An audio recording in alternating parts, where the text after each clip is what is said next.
গরু লইলাম, গরু আসলে কি মোড়া পাওয়া আজ যে সকালে দেই গরু দেই হুয়ে গেছে খা বেশি করে খা আইয়ে লই যাও বেশি করে খা তোর ভাই গেছে কই গরু তোর চুরি করি এলার মানছি কর চুরি গুল কেনা চাল্লার হলা উঠারে আই কি কাকা কান্ডে যান শুনুন না না ও গরুকে বান্ধে লাগিয়েছিলাম গরু ইয়ে নেই ইয়ে লেছেন কেন যে কত লেগেছে ইয়া 90,000 টাকা লাগে হ্যাঁ গরু তরু বানাবিলে কারণ না আরে গরিব গরিব মানুষ না না আমি কারো লই জানো আর গোস্ত লাগবে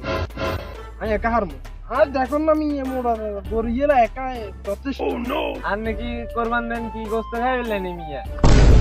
আল্লাহ কষে দেন আল্লাহ নিয়ম করে দিছে গোস্ত কোরবানি গোস্ত 3 ভাগ হইব 1 ভাগ নিজে খাইবেন 1 ভাগ আত্মীয় স্বজনের দিবেন আর 1 ভাগ গরিব যেগুলো সেগুলো দান হচ্ছে তুই আর শিখেচ্ছা এখানে জানি তো হ্যাঁ এখানে জানি জানেন এলাকার ব্যাগে করে হেন আই করলে তোকে দোষ হয় কাকা এনে করেন কাকা ওইটা যা কোনটা কি করবে এটা হাতের জব হাতে দিবা আন্নে জব আন্নে দিবে আন্নে সুন্দর মতে হক হালালি ভাবে কোরবান দেন আইও চাই কাকা মানুষ আন্নে তা বাড়া করি চলেন আর জান হেদিন শান্তি না তোর কথা লাগতো না আর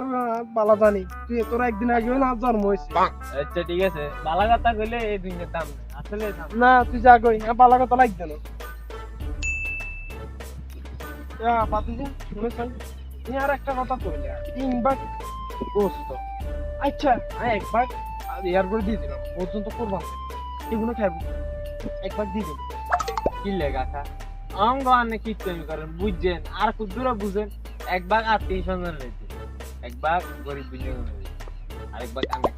জীবনে বাঁচি থাকলে বহুত থাকে না বুঝলেন না এগুলো মানুষের রুদ দোয়ালা আছে না আর কাউ বসে